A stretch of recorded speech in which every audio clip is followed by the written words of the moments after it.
Ok, živel sem. Jaz sem Matjaž.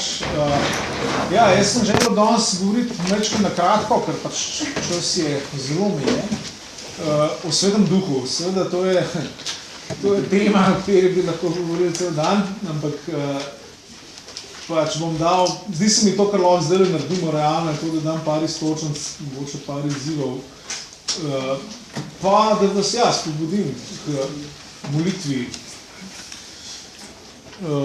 Začel bi z izrekom od Boba Dylana. He who is not busy being born is busy dying. Prav, če se ne posvečaš rojevanju, temu, da si rojen, se posvečaš umiranju. Namreč, v Svetem pismu beremo tole, kar je rojeno iz mesa je meso in kar je rojeno iz duha je duh. To beremo v Janezovem evangeliju. In seveda, če vzamemo tole besedo resno, potem vidimo, da govori o dokončanem delu. A je tle kdo, ki se je že popolnoma spremenil svojega duha? Če je, naj se javi. Če ni, škoda, mislim, moramo nadaljevati tako. Ampak, če vzamemo tole vrstico resno, je to definitivno smer, v katero smo napoteni. Se pravi, ker je rojeno iz mesa, je meso star človek, tisti prvi Adam, je rojen iz mesa, je meso prav novi človek, je pa rojen iz duha in je duh. Ne?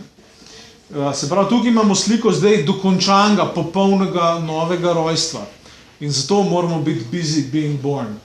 Ne? To je v nekem smislu, je prav in smemo reči, da je to stvar, ki poteka vse naše življenje. Da dejansko, recimo z drugimi besedami, tako kot apostol Pavel, rjove na Galačane, prav, v bolečinah vas ponovno rojevam, dokler ne bo Kristus upodobljen v vas. Podoben jezik. In kaj je cilj? Seveda to, da se Kristus zares upodobi v nas, ki smo njegovi učenci. No in ta identiteta, ne, tega novega, ne, je Sveti Duh, je Božji Duh. Zdaj pa tako, dajmo se spomniti na hitro, ne, kako je to v Svetem pismu postavljeno. Ne. Dejansko je tako, da se sme celotno Jezusovo delovanje, celotno njegovo službo in lahko bi rekel tudi cilj njegove smrti in vstajenja je to, da končno ta obljuba Svetega Duha, da pride do ljudi. Ne. Janez Krstnik je to v enem stavku rekel, ne, jaz vas krščujem z vodo, on pa vas bo krstil v Svetem Duhu. Se pravi, in to je in ogenj. Se pravi, vse, kar je on Jezusu povedal, to je tisto, kar prinaša Svetega Duha. In seveda Janez, ki je to govoril, ima za sabo celo staro zavezo in napovedi prerokov v stari zavezi, da bo Bog svojega duha izlil na meso, na vse meso, na človeštvo. Se pravi, na nas, navadne ljudi, take kot smo. Se pravi, je obljuba duha. In se pravi, zdaj, torej, to nekaj pomeni. Ne? To jasno pomeni, da ne bi mi kot novorojeni, kot Božji otroci, ne bi živeli v novi moči, v Božji moči, ne v svoji. Ne bi živeli dejansko iz Boga. In tako seveda ne bi tudi bili udeleženi v širjenju evangelija do skrajnih mej sveta in tako Božje kraljestvo prihaja. Ne smemo pozabiti, da Pavel recimo v pismu Rimljanom reče, Božje kraljestvo pa je pravičnost, mir in veselje v Svetem Duhu.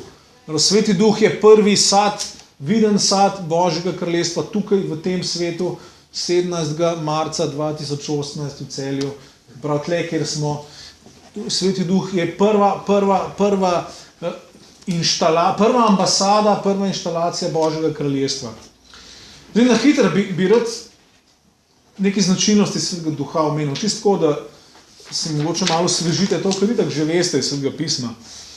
Najprej, kar bi lahko rekel o Svetem Duhu, je to, da je on življenje. In to ne kar tako, ampak je življenje živega Boga. Je življenje samega Boga, ki seveda tudi oživlja.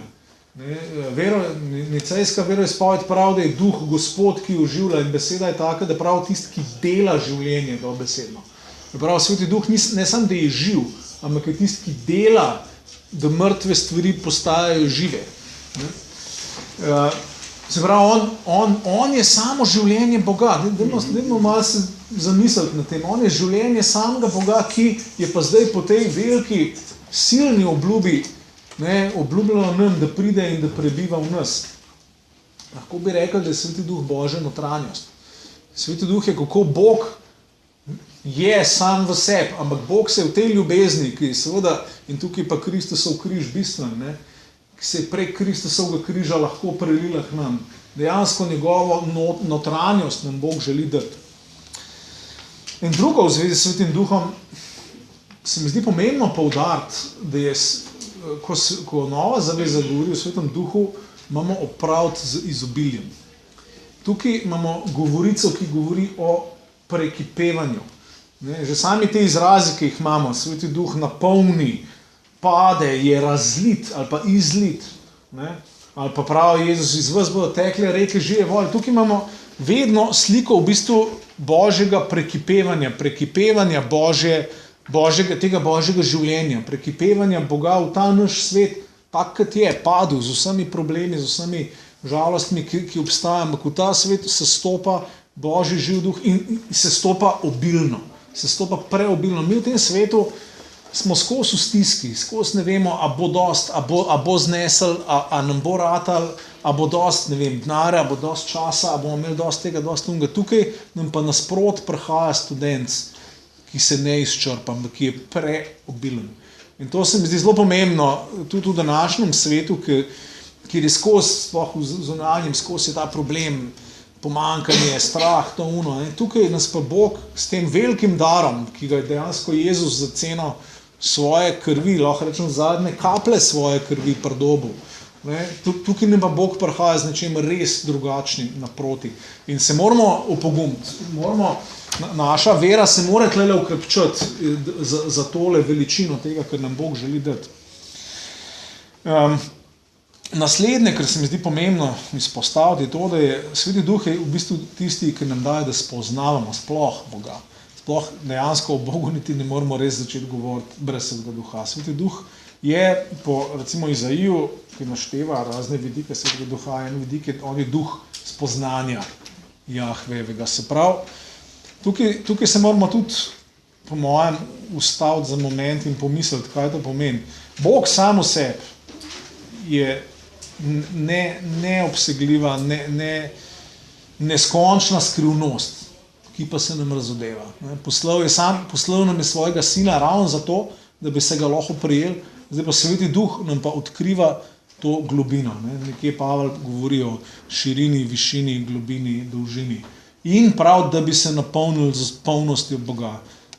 To je, Sveti Duh ima to vlogo, da nam v bistvu dejansko daje spoznavati Boga, ki je nad vsem, kar si mi mislimo, nad vsem, kar mi izkušamo, ampak Sveti Duh je tukaj poslan ravno zato. No in še ena lastnost, ki je po mojem zelo pomembna, je pa svoboda. Ker je Gospodov duh, tam je svoboda, pravi Pavel. Tukaj pa govorimo o svobodi, ki je prava, ki ni fake. Ker zdaj v svetu se veliko govori o svobodi, ampak dejansko smo pa mi kristjani tisti, ki imamo, pa sami imamo možnost res prejeti in živeti in biti v pravi svobodi in v to isto svobodo povabljati prijatelje. Sveti Duh je una čista svoboda, ker je seveda, najprej je svoboda od greha, od zla. Sveti Duh nas osvobaja od teme. In ravno, in po drugi strani, če je Sveti Duh svoboda, pa moramo zelo paziti tudi mi kristjani, da ga s svojimi religioznimi predstavami ne probamo udomačiti. Ker to je ponavadi ali je tako, da kristjani glih ne vemo, kaj bi s Svetim Duhom, damo ga kaj nekam v veroizpoved, okay.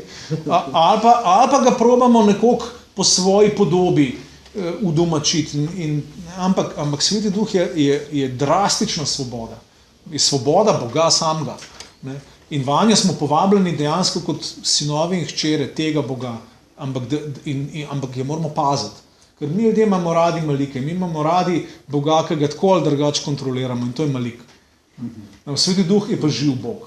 On se ne pusti kontrolirati, pusti se obratno, pusti se temu, da se mi njemu izročimo. Mi smo mu izročeni, ni on nam. Ja, on nas osvobaja. Zadnje čase veliko razmišljam o tem, no, ampak jaz vidim, tudi moje življenje velikokrat enostavno gre po enih tračnicah, gre po enih vzorcih, ki so miselni, čustveni, vedenski, tudi čisto kako čas porabim, ne vem, preden grem v službo, ko pridem iz službe, to on tretji.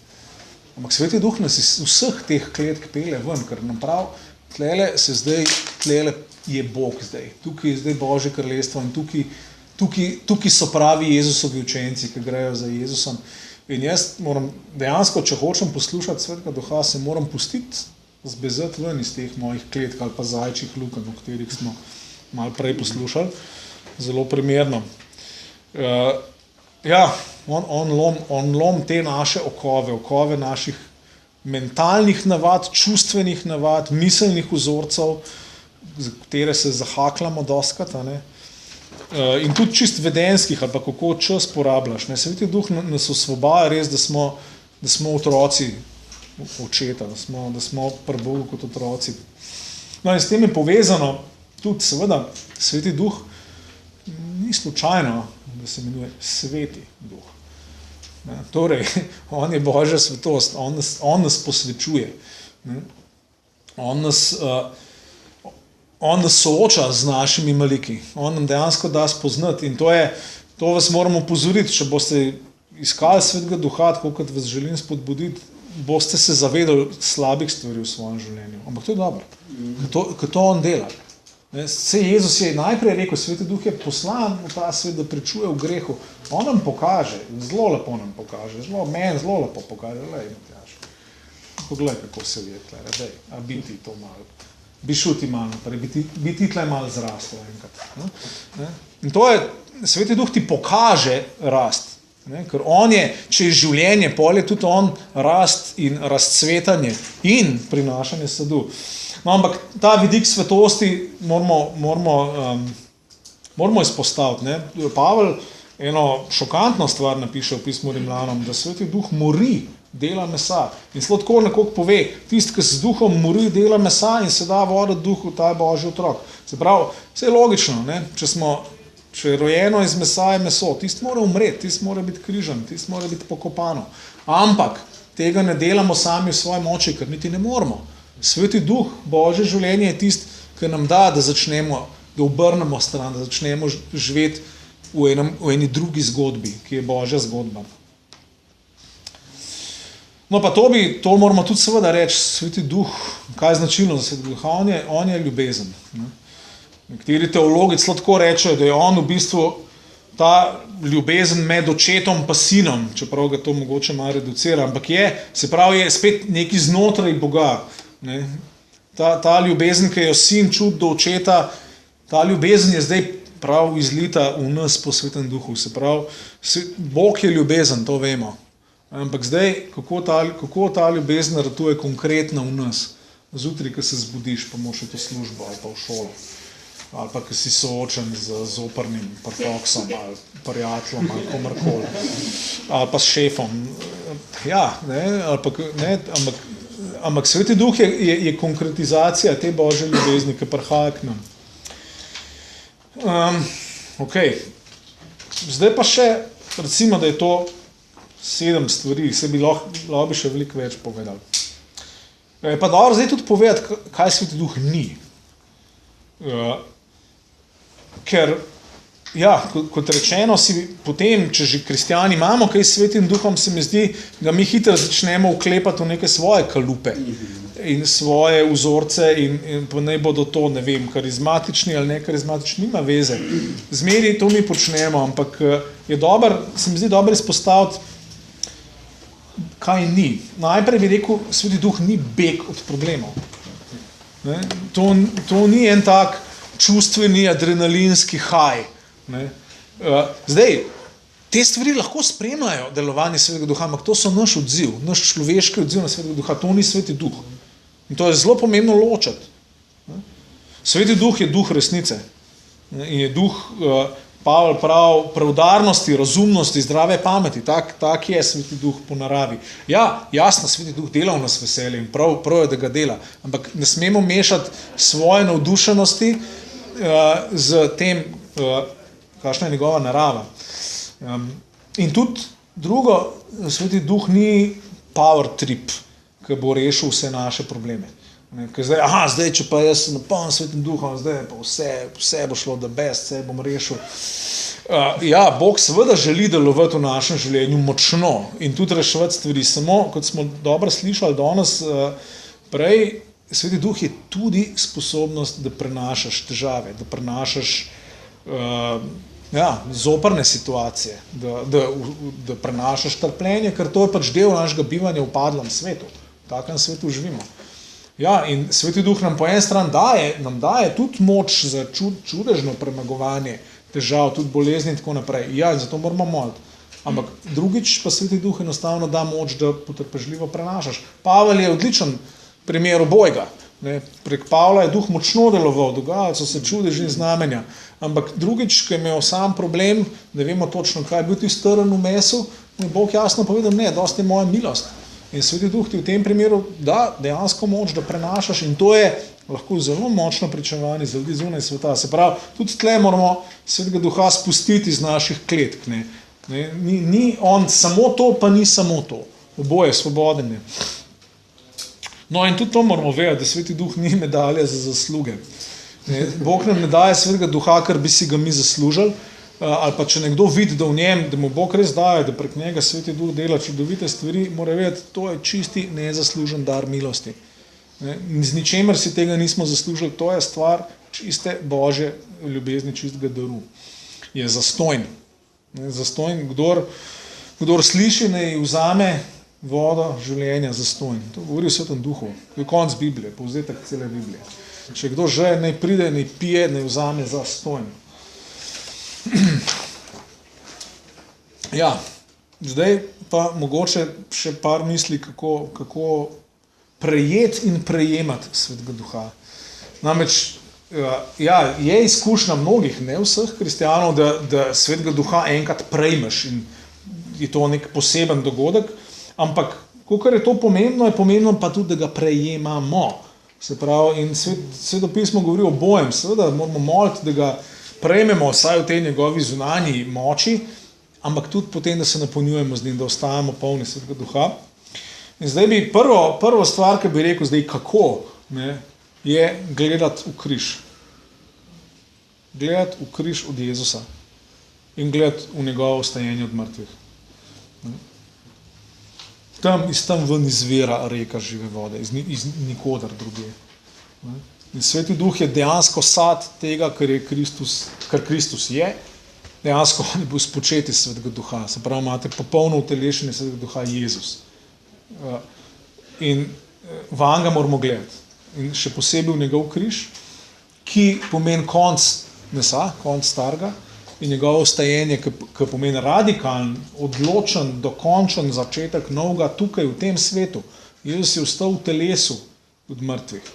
In zdaj njegovo Jezusovo vstajenje se z darom Svetega Duha samo podaljšuje v njegovo telo, ki smo mi zdaj.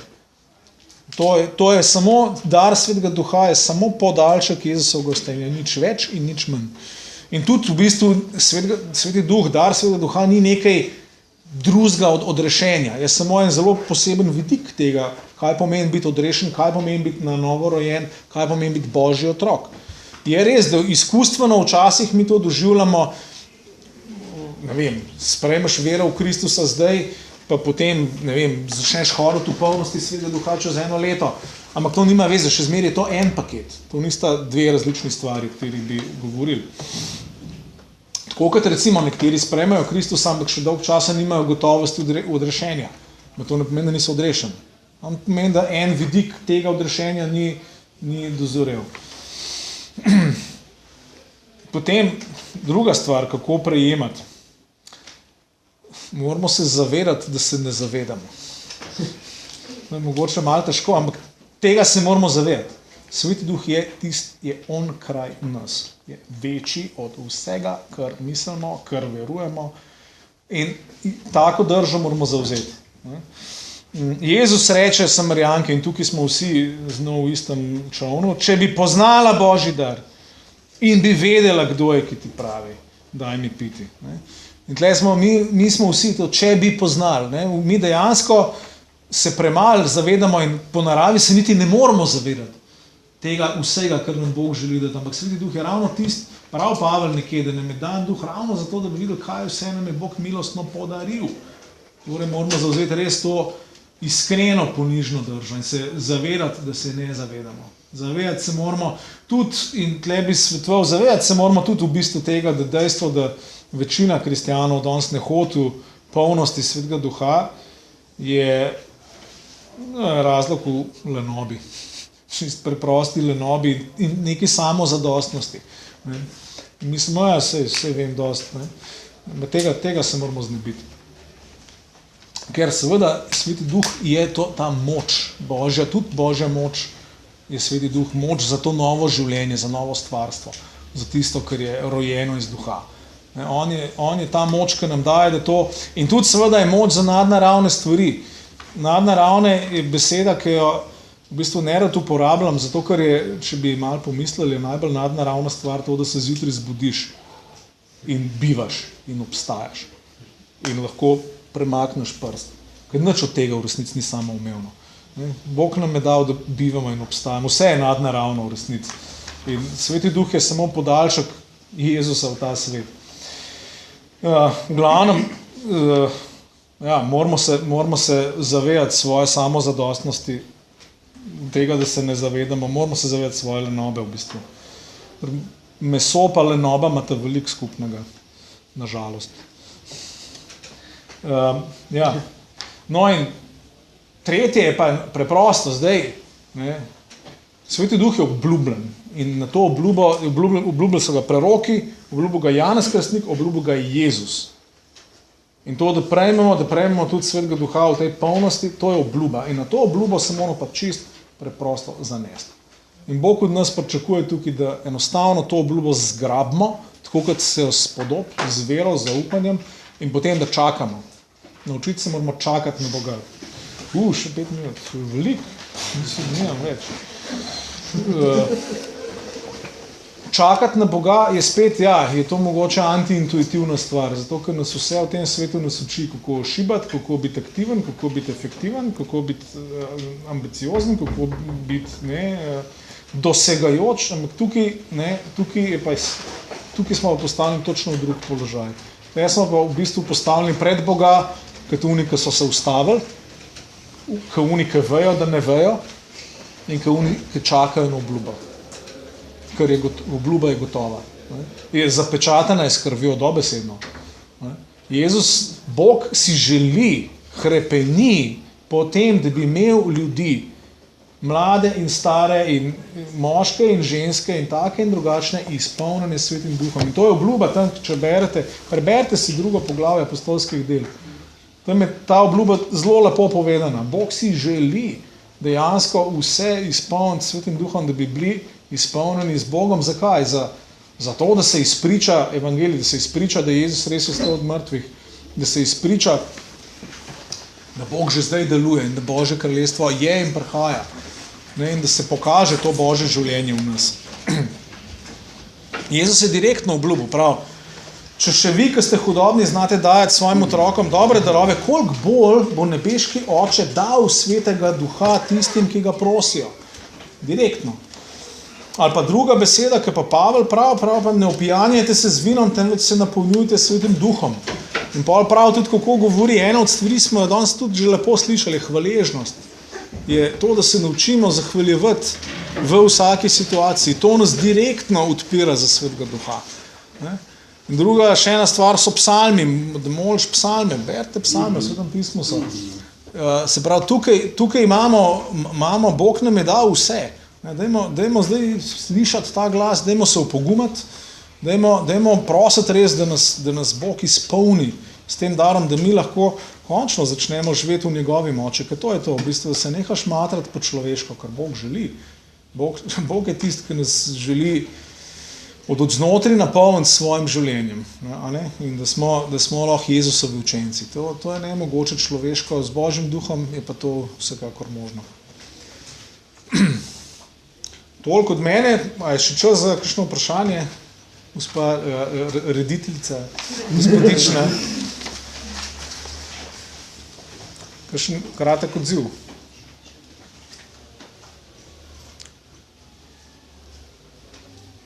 Drugače tukaj gor vzpostavljen nek molitveni balkon gor in dejansko se tam lahko se sme tja in se sme moliti tam tudi. Ker ja, Svetega Duha prejemamo v molitvi, to pa je, molitev je pomembna tukaj.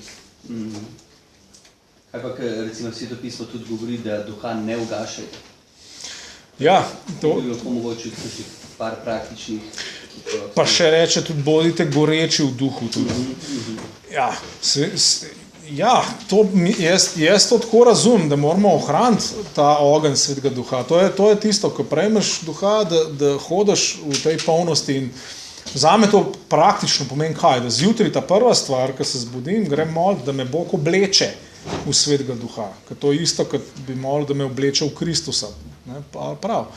In ja, Bog nam daje obleko, samo jo moramo vzeti nase in moramo, v tem smislu je na nas, da vzdržujemo olje. Ne. Jaz tudi razumem tisto priliko v pametnih pa neumnih devicah na enak način. Ne. Ene so imele olje, druge ne. Olje se zdi, v Svetem pismu je maziljenje, se pravi Sveti Duh, s katerim je bil Jezus maziljen, je zato maziljenc Kristus. In zato smo mi dejansko Kristusovi učenci lahko, ne, ker je ta isti duh na nas. Zanimivo, zelo zanimivo si je brati, recimo tudi v Stari zavezi, ko Mojzes nekje vzdihne, ko bi Bog res tako dal Svetega Duha vsemu svojemu ljudstvu, da bi bili vsi preroki pravne. Vidiš to Božjo željo, ne, kako si on to želi, tako da to je, dajmo tle mogoče uslišati Boga, ki si želi imeti ljudi, ki so preprosto, ja, se odprejo temu res čudovitmu daru.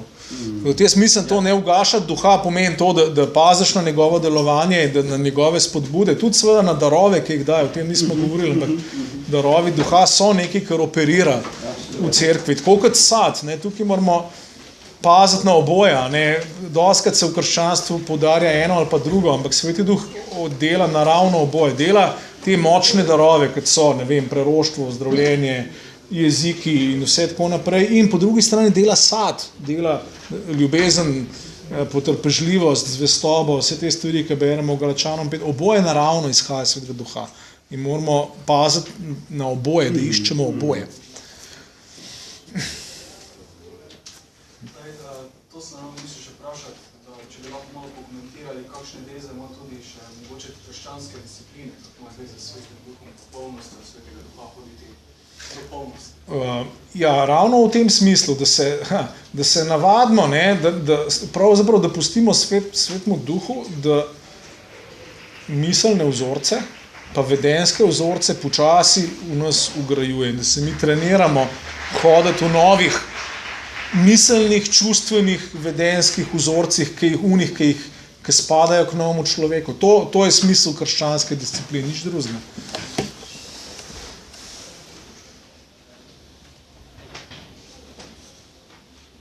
A se ti zdi, da je mogoče kdaj kristjani, ki Svetega Duha dajemo na tretje mesto, kot tudi tretja oseba trojice na mesto prva ali pa druga, da delamo napako ali pa mogoče kako se temu, da pozabljamo na Svetega Duha izogniti?